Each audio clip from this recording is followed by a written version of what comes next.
Hello' guys, সকলোকে আকৌ নতুন এটা মিনি ব্লগলৈ স্বাগতম জনাইছোঁ। আৰু আমি আজি একচুৱেলি ৰাস চাব যাব ওলাই আছোঁ পলাশবাৰী। বহুত ডাঙৰকৈ পাতে বুলি কোৱা শুনিলোঁ, তো আহিলোঁ। আৰু হয়ো হয়, এইফালে বহুত বেছিয়ে ভিৰ হৈ আছে, মানুহৰ বহুত সমাগম।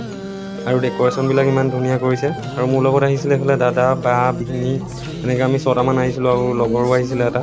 বাকী ডেক'ৰেশ্যনবিলাক বহুত ধুনীয়া কৰিছে, এনেকৈ লাইটিং চাইটিং লগাইছে কৰিডৰবিলাকত। আৰু এইফালে ইয়াত হৈ আছিলে মিউজিক ফেষ্টিভেল। এইফালে দাদা একদম ওপৰত নাচি আছে, উঠি লৈ ধুনীয়া গান এটা লগাই থৈছিলে। তাৰ পৰা আহি গ'লোঁ আমি এই মূৰ্তিবিলাক চাবৰ কাৰণে। ধুনীয়াকৈ মটৰ লগাই মুভমেণ্ট কৰাই আছে, সিহঁতক মুভমেণ্ট হৈ থাকে। তো ভাল লাগিছিলে এইবিলাক চাই পেলাই, ধুনীয়া। আৰু এই ডেক'ৰেশ্যন কৰিছে কিছু, এখন ধুনীয়াকৈ কাঠৰ দলং এখন বনাই দিছে। এইফালেদি চাৰ্কাছ থকা জেগালৈ যাব পাৰি। তো আমিও আহি ধুনীয়াকৈ টিকেট দুটা কাটি পেলাই চাৰ্কাছত উঠিলোঁ। এই পিছফালে দাদা আৰু লগৰটো, বাকী মই, বা, 4টা উঠিলোঁ। আৰু বাৰ ৰিয়েকশ্যনবিলাক শুনিব, কি কৈ থাকে। তাৰ পৰা এইখন হৈ গ'ল